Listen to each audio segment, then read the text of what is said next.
안녕하십니까. 그리스도의 믿음의 테스트. 오늘 6번째 강의 시간입니다. 오늘은 지난 시간에 이어서 3가 두 번째 시간입니다. 오늘은 지난 시간의 것들 잠깐 말씀드리면 첫 번째 가난한 저 부자에 대한 성경의 가르침, 그리고 가난한 신자의 태도를 배웠습니다. 오늘 6강에서는 부자 신자의 태도와 그리고 시험을 참는 자의 유익을 강의하도록 하겠습니다. 시작하도록 하겠습니다. 자, 부자 신자의 태도. 야고보서 1장 11절에 부한 자는 자기의 낮아짐을 자랑할지니 이는 그가 풀의 꽃과 같이 지나감이라. 부한 자는 부한 신자를 얘기하죠. 야고보는 믿음의 테스트, 즉 시련의 때에 부한 자에게도 그리고 가난한 자와 동일하게 그들의 초점을 영원한 곳에 맞추라고 말씀을 합니다. 다른 관점에서 이 시련을 바라보라는 거예요. 이 부한 자는 자기의 낮아짐을 자랑할지니 이는 그가 풀의 꽃과 같이 지나감이라. 자신의 낮아짐을 자랑하라고 그랬어요. 표도르 도스토옙스키가 말했습니다. 인간은 제사를 더 모으는 데는 성공했지만 세상에서 느낄 수 있는 기쁨은 더 줄어들었다. 이 시험을 통해서 또 고난을 통해서 얻을 수 있는 그리스도 안에서의 낮아짐. 자, 부한 자들이 물질이 많았어요. 그런데 그 물질이 없어졌을 때, 다른 시련이 왔을 때 낮아짐을 자랑하라 그랬어요. 왜? 그것을 통해서 하나님이 이 시각을 초점을 더 중요한 것에 맞추게 하시면서 겸허하게 만들었기 때문에 또 물질이 그렇게 중요한 것이 아닌 것을 깨닫게 하기 때문에 하나님이 여러 면으로 낮추시는 거예요. 자신의 낮아짐을 자랑할지니 이유를 얘기하는 것이요. 이는 풀의 꽃과 같이 지나감이라. 부한 자는 그리스도 안에서 낮아짐을 자랑해야 된다. 왜요? 진정한 행복과 명예의 요소가 무엇인지 알기 때문이다. 그 낮아짐을 통해서 진정한 행복, 이 물질을 섬기는 것이 아니라는 것을 깨닫기 때문인 것입니다. 에레미야 9장 23절에서 24절에 여호와께서 이같이 말씀하시되 지혜로운 자는 그의 지혜를 자랑하지 말라. 용사는 그의 용맹을 자랑하지 말라. 부자는 그의 부함을 자랑하지 말라. 자랑하는 자는 이것으로 자랑할지니 곧 명철하여 나를 아는 것과 나 여호와는 사랑과 정의를 땅에 행하는 자인 줄 깨닫는 것이라. 나는 이 일을 기뻐하노라. 여호와의 말씀이니라. 자, 진정한 행복과 명예의 요소가 무엇인지 알기 때문이고 인생의 짧고 불확실함을 깨닫기 때문이다. 이는 그가 풀의 꽃과 같이 지나감이라. 팔레스타인 지역에 봄에 비가 올 때 들풀이 많이 풍성하게 피어납니다. 그러나 야고보는 이 아름다운 들풀의 수명이 짧은 것을 알고 있어요. 건조한 여름이 시작되면은 그 들풀들은 전부 다 금방 시듭니다. 금방 시들어서 사라져 버립니다. 이는 그가 풀의 꽃과 같이 지나감이라. 인생의 불확실함을 깨닫기 때문입니다. 그래서 이 일시적인 그 물질의 너머에 있는 영원한 것들을 바라보라는 거예요.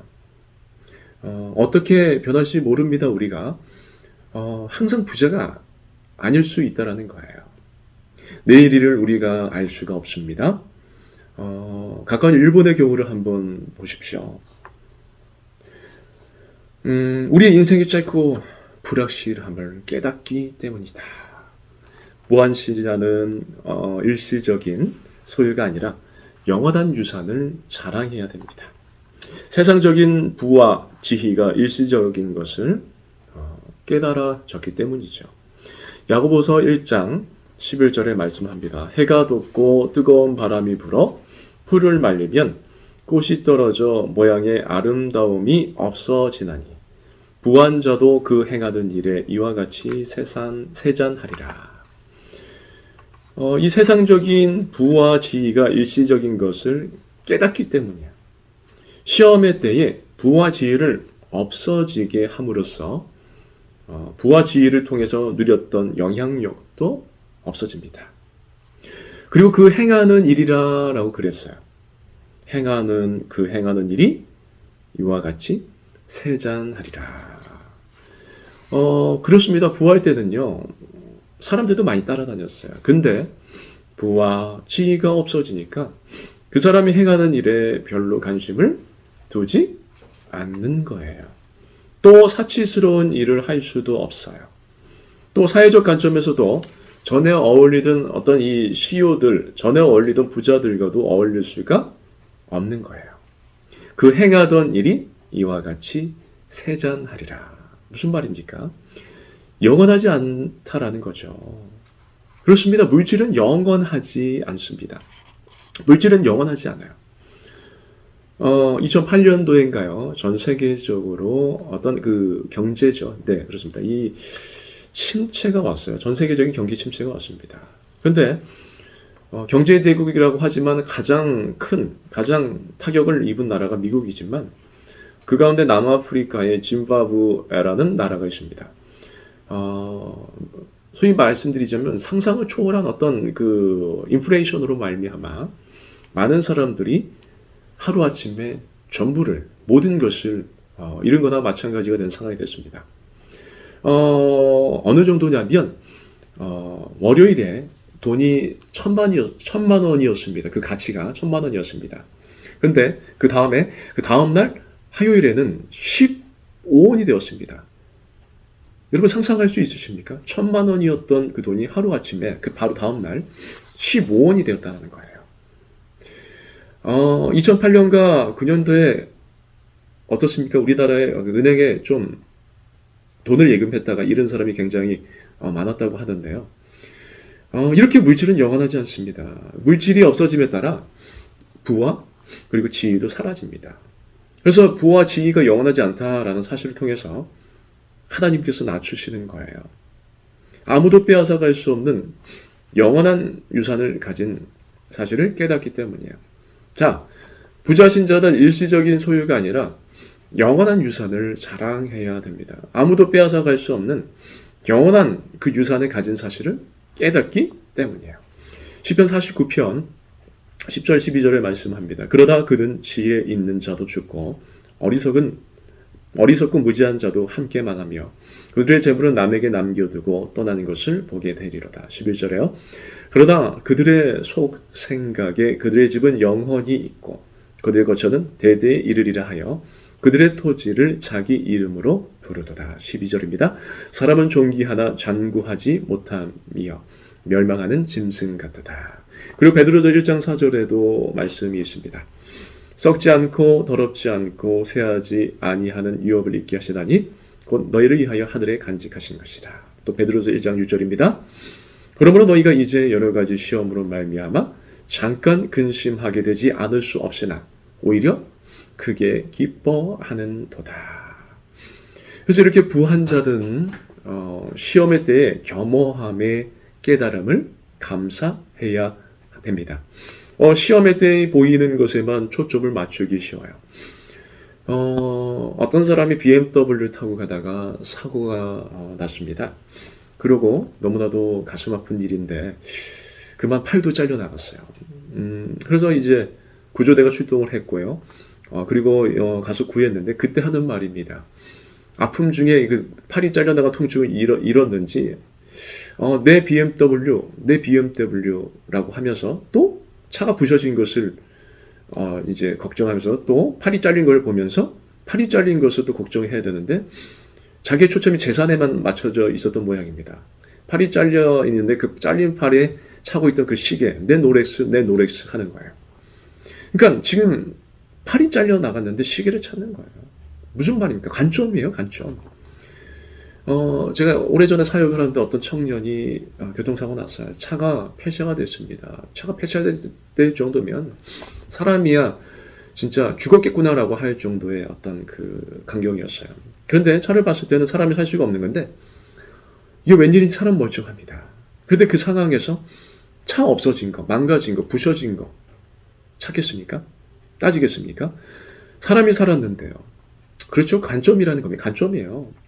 물론 차 한 대 사려면 쉽지 않습니다. 차만 보면 속상할 것입니다. 그런데 이 살아있는 사람을 보면 얼마나 감사합니까? 정말 감사한 건 이런저런 어려운 사건을 통하여 결국에는 하나님께 돌아가게 된다라는 거예요. 하나님을 떠났다가 하나님이 나를 사랑하시는구나. 하나님이 나를 보호하시고 지켜주시는구나. 이런 대형 사고에서 완전히 차가 박살났지만 머리털 하나 상하지 않게 하신 하나님에게 감사하게 되는 것입니다. 그리고 하나님께로 나아가게 되었다는 것입니다. 이것이 바로 관점입니다. 무엇으로 바라보느냐에 따라서 달라진다라는 거죠.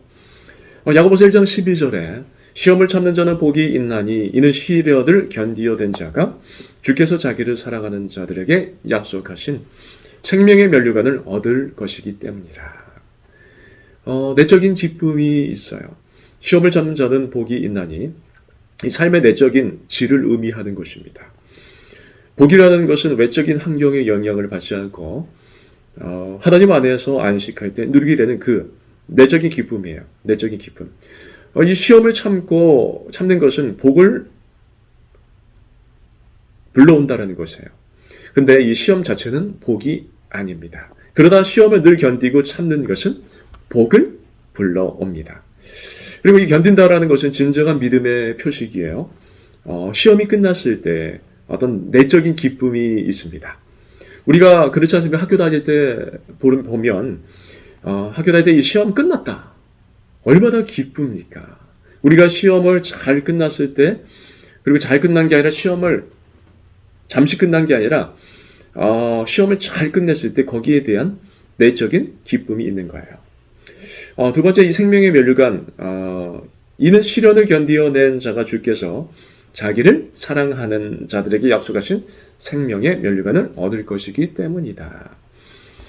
시련을 견디어낸 이것은 인정된 이라는 말입니다. 이는 인정받은 자가 시련을 잘 견디어내서 인정받은 거예요. 하나님께서 약속하신 생명의 면류관을 주신다라고 그랬어요. 이것은 영생을 주는 게 아니에요. 영생은 하나님의 선물이에요. 그렇죠? 이 영생은 하나님의 선물이니까 예수 그리스도를 믿는 모든 사람에게 주시는 거지만 여기서 얘기하는 것은 생명의 면류관이라고 그랬어요. 행복과 번영을 나타내는 특별한 명예를 주신다고 그랬어요. 그래서 우리는 구체적으로 이게 뭔지 몰라요. 어쨌든 이 당시에 이 편지를 쓸 때 면류관은 승리자에 대한 인정과 그리고 명예를 말합니다. 그 당시에는 승리자들에게 금방 시들어지는 나뭇잎으로 만든 그런 면류관을 줬어요. 그런 것을 바꿔서도 그렇게 기뻐했지만 썩지 아니하고 시들지 아니하는 면류관, 시련을 잘 견디어낸 승리자에게 주신 하나님의 그 인정, 하나님이 주시는 명예, 영적인 특권입니다. 여러분, 분명한 것은요, 믿음의 테스트를 통과한 사람들은 인생을 진지하게 삽니다. 시련을 겪은 사람일수록 인생을 진지하게 살고 더 헌신적으로 삽니다. 이게 엄청난 큰 복이죠. 내가 인생을 더 진지하게 살 수 있다는 것, 내가 인생을 더 헌신적으로 살 수 있다는 것, 값진 인생을 살 수 있다는 것, 복 중에 복이에요. 생명의 면류관을 주신다고 그랬어요. 하나님이 박수 쳐주시고 인정해 주신다고 그러셨습니다. 결론입니다. 자, 이 가난한 자의 가르침에 대해서 우리가 공부했어요. 하나님은 가난한 자에 대해서 특별한 관심을 가지고 계시고 우리도 그러한 관심을 가져야 되고요. 구약은 종종 가난한 자를 겸손하고 의로운 자로 연결해 짓고 가난이 경건함은 아니고 그러나 가난은 유익이 될 수 있다라고 그랬습니다. 부자 자체가 악이라고 하지 않았어요. 부자가 빠지기 쉬운 위험성에 대해서 성경은 여전히 경고하고 부자의 부는 영적 성장의 걸림돌이 될 수 있고 부자는 그의 부로 선한 일을 해야 된다라고 말씀을 드렸습니다. 이 현실적인 부자는 얼마를 가져야 되나? 우리 모두는 먹을 것과 입을 것이 있는 줄로 만족해야 된다고 그랬어요. 자, 가난한 자는 이 영적인 부를 자랑해야 되고 가난한 자는 영적인 부를 확신을 가지고 자랑해야 되고 가난한 자는 영원한 것에 초점을 맞추면서 이 현실을 감사해야 됩니다. 그래서 가난한 신자는 그리스도 안에서 영원한 부를 자랑해야 되고요. 부자 신자는 그리스도 안에서 낮아짐을 자랑해야 됩니다. 이 부자 신자는 일시적인 소유가 아니라 영원한 유산을 자랑해야 됩니다. 부한자는 이 시험의 때의 겸허함의 깨달음에 감사해야 합니다. 시험을 참는 자의 유익, 내적인 기쁨과 생명의 면류관이 있다라는 것입니다. 진짜 결론입니다. 이 시험 중에 있는가? 여러분, 노트 보시면서 시험 중에 돌보시는 하나님을 보시기 바랍니다. 하나님은 우리의 시험을 다 하십니다. 그리고 시험을 당할 때 시험이 가져다 줄 유익을 생각하면서 온전히 기쁘게 여기고 하나님께 전심으로 지혜를 구하고 일시적인 것이 아니라 영원한 위대한 그 유산에 초점을 맞출 때 우리는 시험을 능히 극복할 뿐만 아니라 하나님의 인정과 함께 더욱 풍성한 삶을 누리게 될 것입니다. 우리 세 번째 원리는 같이 읽겠습니다. 시작. 진정한 믿음은 시험의 때에 눈에 보이는 일시적인 것이 아니라 영원한 영적 유산에 초점을 맞춥니다. 자, 여기까지 6강 3가를 다 마쳤습니다. 다음 시간에는 4가고 그리고 두 번째 시간에 거쳐서 7강, 8강 그리스도의 믿음의 테스트를 마무리하도록 하겠습니다. 여기까지 고생하셨고요. 노트 필기와 그리고 오늘 이번 강의 시간에 나아져가는 그 나눔에 대해서 더 보내주시기를 바랍니다. 여러분 수고하셨습니다. 화이팅!